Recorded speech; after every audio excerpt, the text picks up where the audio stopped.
अगले माह से रांची वासियों को मिलेगी निःशुल्क फैटी लीवर जांच की सुविधा। सांसद संजय सेठ बोले, मोबाइल वैन के माध्यम से 20,000 लोगों की होगी स्क्रीनिंग। पारंपरिक विधि विधान के साथ हुई प्रकृति पर्व सरहुल की शुरुआत। पूर्व संध्या पर दिखी झारखंड की कला संस्कृति। कल निकाली जाएगी शोभा यात्रा। चक्रधरपुर में ट्रेन की पटरी पर बैठकर फोटो खिंचाने के चक्कर में 2 की मौत।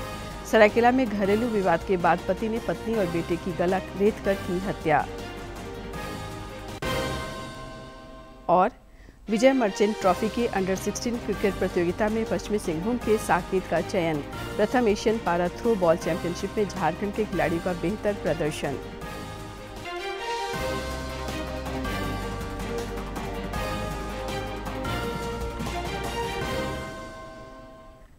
नमस्कार, प्रादेशिक समाचार में आपका स्वागत है।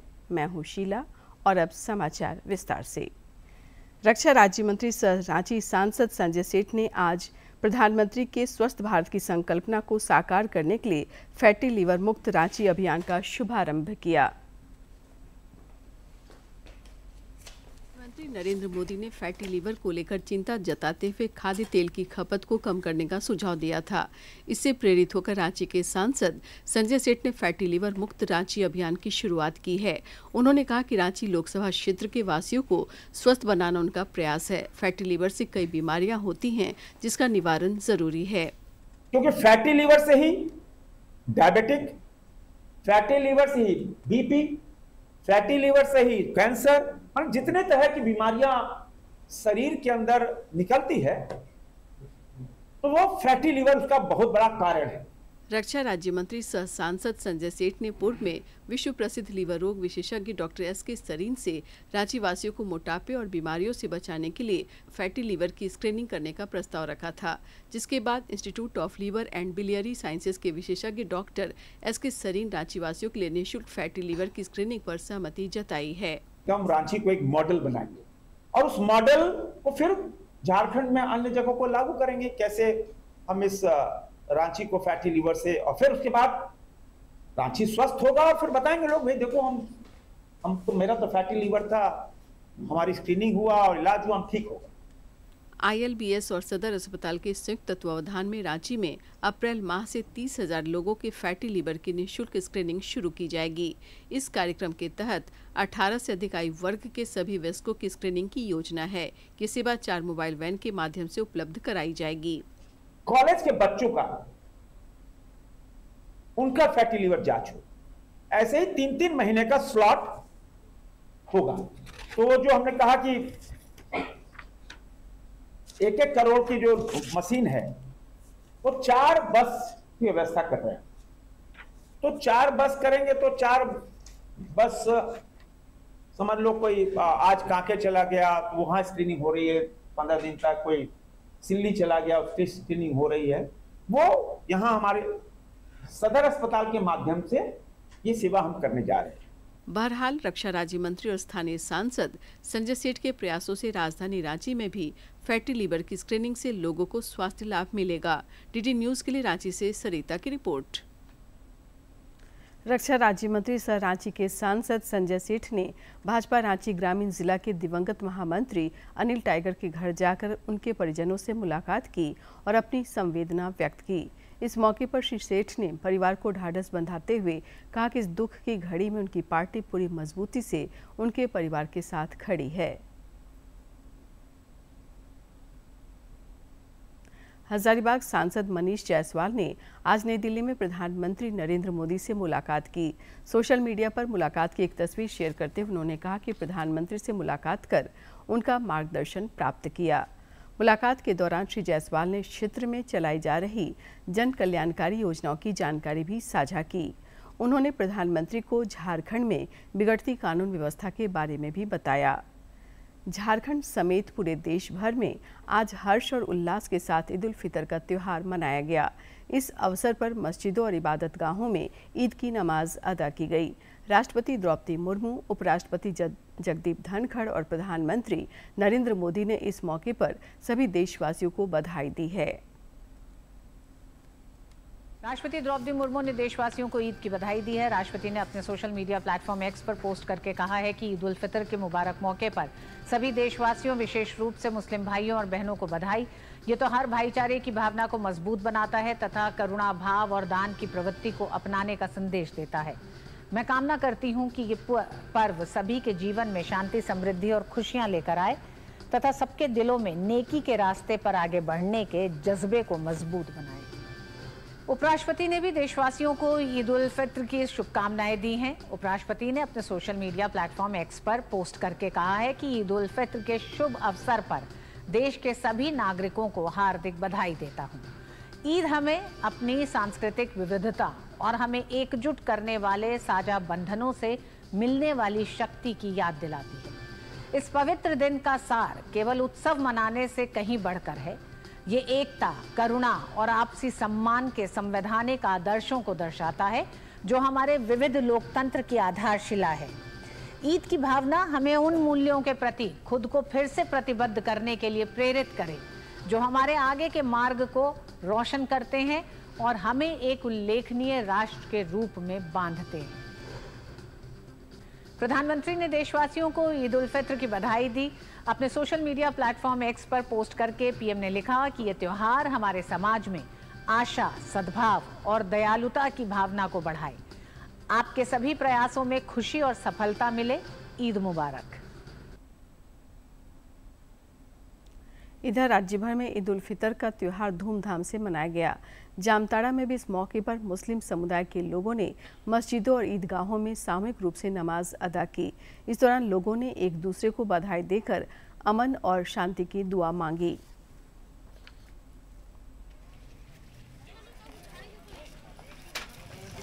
ईदगाह में आज शांतिपूर्वक ईद मनाई गई। हम सारे लोगों को अमन और चैन की दुआ देते हैं। सभी लोग आकर के ईद की नमाज अदा की और बहुत बेहतरीन तरीके से ईद संपन्न हुआ। प्रशासन जिन्होंने आकर के हमारी यहाँ पर सहायता की। हालांकि हर साल की तरह यहाँ शांतिपूर्वक ईद मनाई जाती है। इन साल भी शांतिपूर्वक ईद मनाई। बोकारो में भी ईद का त्योहार शांति और सौहार्दपूर्ण तरीके से मनाया गया। जिले के तमाम मस्जिदों और ईदगाहों में निर्धारित समय पर अकीदतमंदों ने नमाज अदा कर एक दूसरे को ईद की बधाई देते हुए कहा कि ये भाईचारा और एकता का पर्व है। अंकल इधर आ दिया आप। पीछे अंकल इस मौके पर बोकारो, झारखंड और हिंदुस्तान के सभी लोगों को, सभी संप्रदाय के लोगों को हमारी तरफ से बहुत बहुत शुभकामनाएं, बहुत बहुत मुबारकबाद। 30 रोज़ा रखने के बाद आज हमें नसीब हुआ ईद, और ये भाईचारगी और मोहब्बत का त्यौहार है। इसमें सारे लोग एक दूसरे से गले मिलते हैं, मिल करके अपने घर में दावत देते हैं, सेवइयाँ खिलाते हैं। बहुत एक चहती का प्यार है और यही प्यार सभी लोगों के साथ बना रहे। लकुम तत्तकून, समझे ना, कि ताकि इंसान बन जाए, है ना, उसके अंदर तकवा पैदा हो, एक दूसरे का खिदमत का उसके जहन में बात बने, एक दूसरे का रिस्पेक्ट करे और किसी के लिए दिल में किसी तरह का कीना नहीं रखे, बुग़्ज़ नहीं रखे, नफ़रत नहीं रखे। सिर्फ ये मोहब्बत का महीना है जो रमज़ान गुजरा और डिसिप्लिन का महीना है। राज्य भर में प्राकृतिक पर्व सरहुल की शुरुआत हो गई है। सरहुल की पूर्व संध्या पर आज रांची के हरमू सरना स्थल में पाहनों द्वारा विशेष पूजा की गई। इस अवसर पर बड़ी संख्या में सरना धर्मावलंबी मौजूद थे। इस दौरान सखुआ के पेड़ों की विशेष पूजा अर्चना की गई। साथ ही पुरखों का स्मरण करते हुए उन्हें पकवान और तपावन अर्पित किया गया।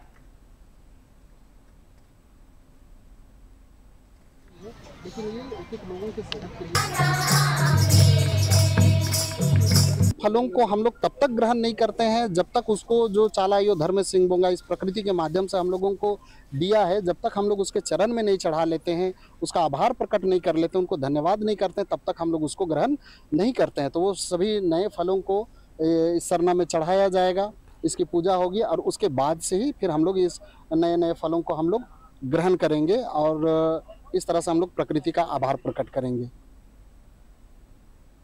इधर लोहरदगा में भी प्रकृति पर्व सरहुल की धूम देखी जा रही है। जिला प्रशासन की ओर से सरहुल पूर्व के पूर्व संध्या का आयोजन नगर भवन में किया गया। जिला प्रशासन की ओर से नगर भवन में सरहुल पूर्व संध्या का आयोजन हुआ। इस मौके पर आदिवासी समाज के लोगों ने पारंपरिक नृत्यों की प्रस्तुतियां दी। जिले के उपायुक्त डॉक्टर बागमारे प्रसाद कृष्ण, पुलिस अधीक्षक हरीश बिन जामा और उप विकास आयुक्त दिलीप सिंह शेखावत भी मांदर की थाप पर थिरकते नजर आए।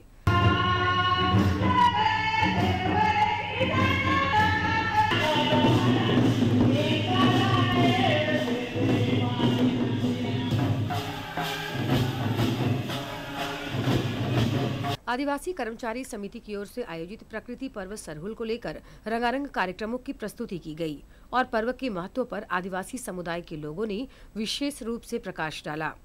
उपायुक्त डॉक्टर बागमारे प्रसाद कृष्ण ने कहा कि हमें प्रकृति को संरक्षित करते हुए विकास की राह में आगे बढ़ना चाहिए। प्रकृति का ये महापर्व है और हम लोग को यही संदेश देता है कि हम लोग को विकास की राह में आगे बढ़ते हुए हमेशा प्रकृति के संरक्षण करते हुए आगे बढ़ना चाहिए। हमारी संस्कृति हमको यही सीख है। सरहुल पर्व के दौरान मुख्य रूप से साल वृक्ष की पूजा होती है और इसके फूल को कान पर लगाने की परंपरा है। यह संस्कृति कार्यक्रम के दौरान भी नजर आई। पुलिस अधीक्षक हरीश बिन जामा ने भी साल वृक्ष के फूल को कान में लगाया और सबों को सरहुल पर्व की शुभकामनाएं दी। यहाँ पे आदिवासी कर्मचारी समिति के द्वारा हर वर्ष की बात इस साल भी सरहुल के पूर्व संध्या का आयोजन किया गया। जैसा कि हम लोग जानते हैं, आने वाले 1 तारीख को हम लोग सरहुल का पर्व बहुत ही धूमधाम के साथ मनाएंगे। उसी को देखते हुए हम लोगों ने मल्टीपल मीटिंग्स की है। सुरक्षा के दृष्टिकोण से अलग अलग जगह पर फोर्सेज और मिलिट्री की तैनाती रहेगी, पर मैं ये मान के चल रहा हूँ कि हमेशा की बात सरहुल का पर्व बहुत ही शांतिपूर्ण तरीके से मनाया जाए। सरहुल पर्व में मुख्य रूप से प्रकृति की पूजा की जाती है, जिसमें हमें प्रकृति और पर्यावरण संरक्षण का संदेश मिलता है। प्रकृति पर्व सरहुल के अवसर पर रांची विश्वविद्यालय के दीक्षांत मंडप में सरना नवयुवक संघ और केंद्रीय सरना समिति के द्वारा सरहुल पूर्व संध्या समारोह का आयोजन किया गया। रांची विश्वविद्यालय के दीक्षांत मंडप में आयोजित सरहुल पूर्व संध्या समारोह में झारखंड की कला और संस्कृति देखने को मिली। पारंपरिक वेशभूषा में युवक और युवतियों की टोली ने जनजातीय नृत्य प्रस्तुत कर सबका मन मोह लिया।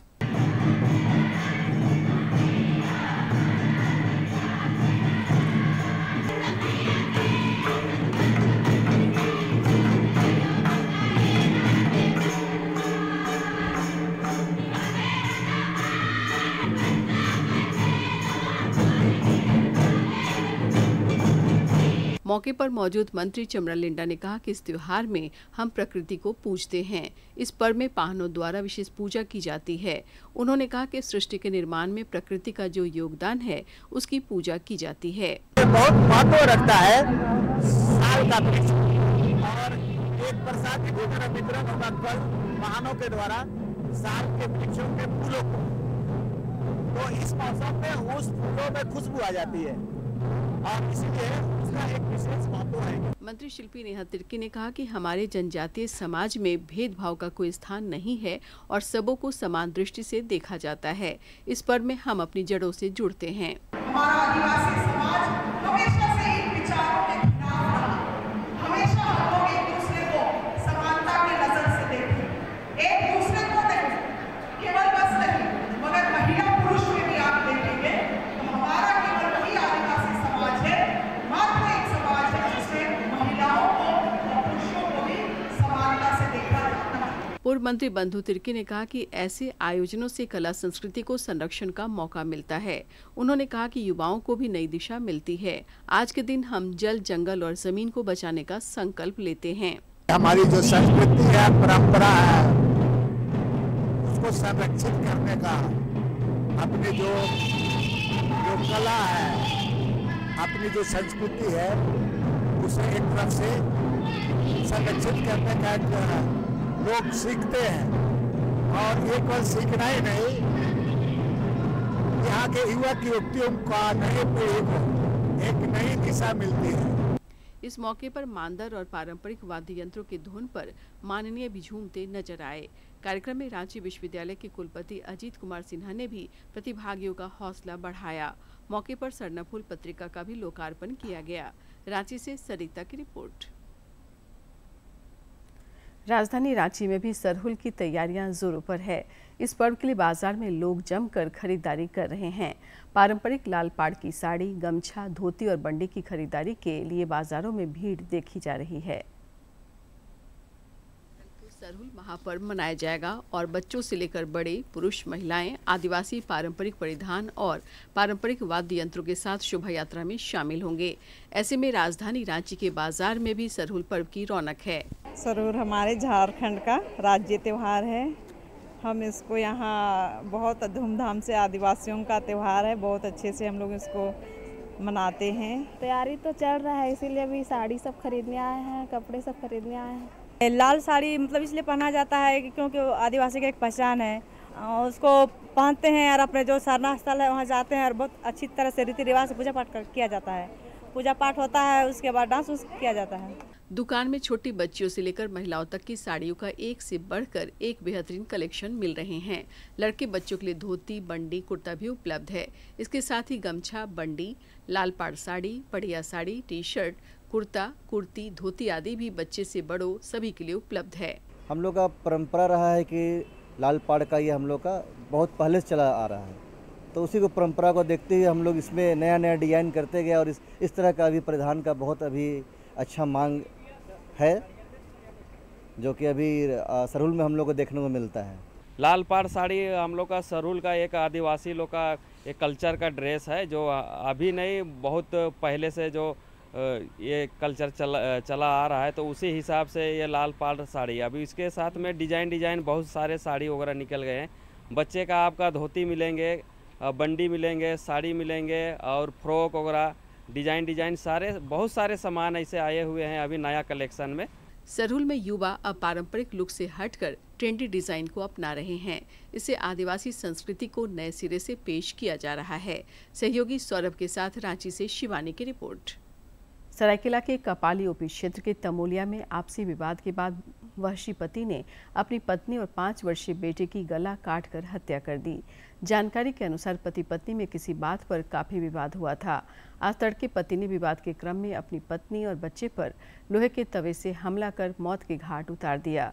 पुलिस ने पति को घटनास्थल से गिरफ्तार कर लिया है। मिली जानकारी के अनुसार पति और पत्नी दोनों शराब के आदी थे।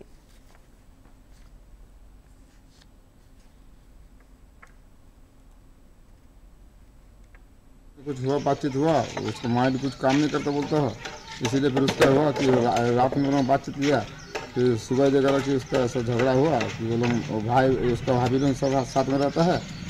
फिर बाद में देखा सुबह कि उनको लड़का को और उसका बीवी को मार दिया। रेलवे ट्रैक पर फोटो खिंचाने की कीमत 2 लोगों को अपनी जान देकर चुकानी पड़ी। चक्रधरपुर रेल मंडल के राजखरसावा और बड़ा बाम्बो स्टेशनों के बीच रेलवे ट्रैक में बैठकर फोटो खींचने के क्रम में साउथ बिहार एक्सप्रेस की चपेट में आने से 5 साल के एक बच्चे और एक युवक की मौके पर ही दर्दनाक मौत हो गई। दोनों मृतक चक्रधरपुर के उचिबीता गांव के रहने वाले थे और खरसावा में एक कार्यक्रम में शामिल होने गए थे। पुलिस ने दोनों शवों को पोस्टमार्टम के लिए भेज दिया है। दुमका में कोयला डंपिंग यार्ड को घनी आबादी क्षेत्र से हटाकर दूसरी जगह शिफ्ट करने की मांग को लेकर लोग आंदोलनरत हैं। इस क्रम में आज उन्होंने धरना प्रदर्शन किया और इस डंपिंग यार्ड को हटाने की मांग की। दुमका में घनी आबादी के बीच कोयला डंपिंग यार्ड होने से रसिकपुर, सोनवा, डंगाल, कुम्हारपाड़ा समेत दर्जनों मोहल्लों के लोग कोयले के डस्ट से परेशान हैं। इन इलाकों का पानी दूषित हो गया है और लोगों को सांस संबंधी परेशानियां हो रही हैं। पर्यावरणविद डॉक्टर संजय कुमार सिन्हा ने कोल डंप यार्ड को अविलंब हटाए जाने की बात कही। हर जगह कोयला छा गया है, जैसे लग रहा है कि हम लोग रेलवे स्टेशन के आसपास न रहकर कोयला खदान के क्षेत्र में हम लोग। तो ऐसी स्थिति में जबकि जीवन मरण का प्रश्न है, लोगों को पहले जीवित रहेंगे तभी तो ऐसे केस के लिए हम लोग को यहाँ धरना प्रदर्शन करना पड़ रहा है। मेरी मांगे हैं कि इसको ऐसे यहाँ से शिफ्ट किया जाए। ये कोयला डंपिंग यार्ड लाखों लोगों के लिए परेशानी का सबब बन चुका है, जिसे लगातार हटाने की मांग हो रही है। राजेश कुमार ने कहा कि कोयला डंपिंग हमेशा घनी आबादी वाले क्षेत्र से दूर में करना चाहिए। लोगों की सुविधा और स्वास्थ्य के ख्याल को प्राथमिकता दी जानी चाहिए। रेलवे स्टेशन के सटे हुए जितने भी घर हैं, करीबन अप्रॉक्स 2 किलोमीटर तक, ये सभी घर के बच्चे बूढ़े बीमार पड़ रहे हैं। ये कोयला घर के बेडरूम से लेकर बाथरूम तक पूरा जम जाता है। पैर में हमेशा मॉर्निंग वॉक करने पर छत पर भी पैर में लगता है और इतनी परेशानी है कि बूढ़े को खांसी की बीमारी और सांस लेने में प्रॉब्लम हो रहा है। तो इन सभी मुद्दों को ध्यान में रखकर सरकार को सोचना चाहिए कि ये कैसी जन व्यवस्था है। कोल डंपिंग यार्ड से महज कुछ दूरी पर कई निजी और सरकारी शिक्षण संस्थान हैं, जहां हर रोज हजारों की संख्या में बच्चे पढ़ने आते हैं। सिविल सोसाइटी के अध्यक्ष राधेश्याम वर्मा ने कहा कि सरकार को स्थानीय लोगों की समस्या को देखते हुए डंपिंग यार्ड को शिफ्ट करने पर विचार करना चाहिए। तो हम खास करके अपने जो आंदोलनकारी साथी हैं, उनसे मेरा एक रिक्वेस्ट है कि हम लोग जो है रेलवे को डायरेक्ट डू एंड डाई वाली बात है, लिखित दें हम लोग कि हम लोग जो है कोयला गाड़ी अब निकलने नहीं देंगे। हम लोग पब्लिक ट्रेन वगैरह जो भी आवागमन वो बाधित नहीं करेंगे, लेकिन कोयला का जो है ट्रेन जो है, जो मालगाड़ी है, उसको हम लोग नहीं निकलने देंगे। ये कार्यक्रम हम लोग को निर्धारित करके क्रमवत इस पर आंदोलन करना होगा, तभी जो है सरकार रेलवे प्रशासन सुने। डीडी न्यूज के लिए दुमका से आर.के. नीरद की रिपोर्ट। सीबीआई की टीम ने आज धनबाद के निरसा स्थित ईसीएल के मुगमा कोलियरी के पीएफ क्लर्क अरविंद राय और डिस्पैच में कार्यरत शीतल बावरी को 15,000 रुपये घूस लेते रंगे हाथ गिरफ्तार किया है। बताया जा रहा है कि खोदिया कोलियरी में इलेक्ट्रिक डिपार्टमेंट में कार्यरत उमेश प्रसाद सिंह के पीएफ में कुछ काम को लेकर पीएफ क्लर्क अरविंद राय और डिस्पैच डिपार्टमेंट के शीतल बावरी रिश्वत की मांग कर रहे थे, जिसकी शिकायत सीबीआई से की गई थी। मामले के सत्यापन के बाद सीबीआई की टीम ने घूस की रकम के साथ आरोपियों को रंगे हाथ गिरफ्तार कर लिया। भाजपा के पूर्व सांसद यदुनाथ पांडे ने राज्य सरकार पर तुष्टीकरण की राजनीति करने का आरोप लगाया है। 2 दिवसीय दौरे के क्रम में बोकारो पहुंचे श्री पांडे ने कहा कि सरकार को सर्वधर्म समभाव के रास्ते पर चलना चाहिए। उन्होंने कहा कि जिस प्रकार से हजारीबाग और गिरिडीह की घटना हुई है, वो पूरी तरह से खुफिया विभाग की नाकामी है।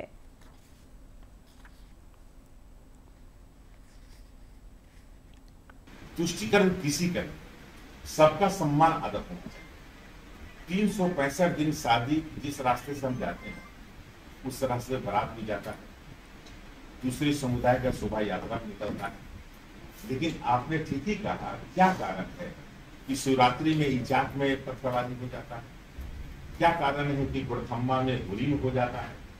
क्या कारण है हजारीबाग के मंगला जुलूस में आपको पत्थरबाजी हो जाता है? यानी हमारे खुफिया एजेंसी फ्लॉप।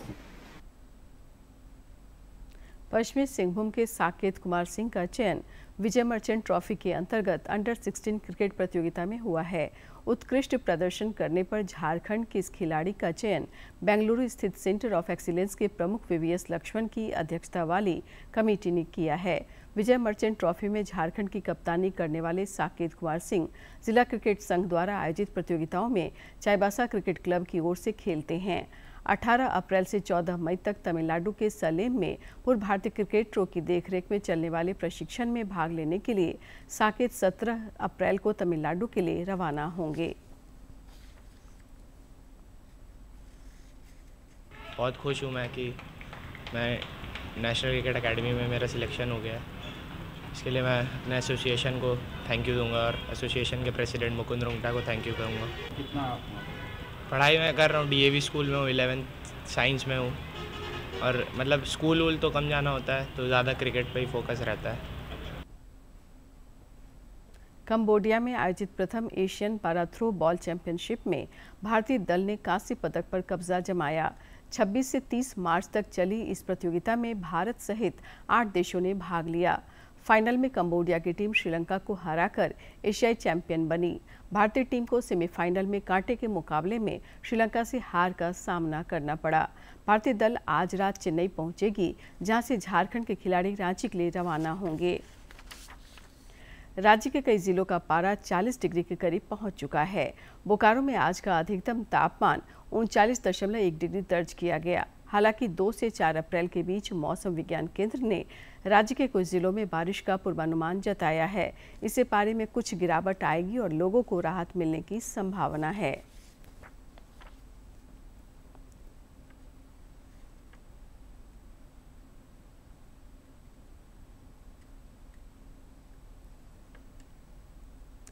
प्रधानमंत्री नरेंद्र मोदी की हिंद महासागर के लिए सागर यानी security and growth for all in the region पहल ने इस महीने अपने 10 साल पूरे कर लिए हैं। ये पहल भारत की समुद्री नीति का एक महत्वपूर्ण आधार बनकर भारतीय महासागर क्षेत्र में सुरक्षा, सहयोग और समृद्धि को बढ़ावा दे रही है। सुनैना पर हैं। INS सुनैना इंडियन नेवी की नौसेना की एक ऑफशोर पेट्रोल वेसल है, लेकिन इस वक्त INS सुनैना को इंडियन ओशन शिप सागर या IOS सागर के नाम से भी जान सकते हैं, डेजिग्नेशन दिया गया है। वो इसलिए क्योंकि इंडियन ओशन शिप सागर जो है उसमें हमारे इंडियन ओशन रीजन की 9 दोस्त कंट्रीज़, फ्रेंडली फॉरेन कंट्रीज़ के सेलर्स और ऑफिसर्स एम्बार्क्ड हैं। वो यहाँ पर ट्रेनिंग ले रहे हैं। अभी 1 महीने के हम सेलिंग में जाएंगे। सो अभी दिन रात शिप सेल करेगा। So it is very important कि ईच एंड एवरी पर्सन जो ऑन बोर्ड है वो अपना ट्रेनिंग प्रॉपर्ली फॉलो करे। कई पोर्ट कॉल्स होंगे आपके? करेक्ट। टोटल हम 5 कंट्रीज़ में जा रहे हैं। हमको इंश्योर करना है कि जो हमारा रास्ता हम जहाँ जा रहे हैं वहाँ की हम पेट्रोलिंग कर रहे हैं। So that is you can say concept of joint EEZ surveillance. INS Sunaina जो है वो इस वक्त कोची हार्बर से कास्ट ऑफ हुई है, यानी कि ये हार्बर छोड़ रही है, बंदरगाह को छोड़ रही है टग बोट्स की मदद से। इसमें सारा रोप वर्क और जो नेविगेशन कर रहे हैं वो भारतीय नौसेना के ऑफिसर और सेलर्स तो कर ही रहे हैं, साथ में 9 फ्रेंडली फॉरेन कंट्रीज जैसे कि मॉरिशस, सेशेल्स, मालदीव्स, कोमोरो। अंत में मुख्य समाचार एक बार फिर।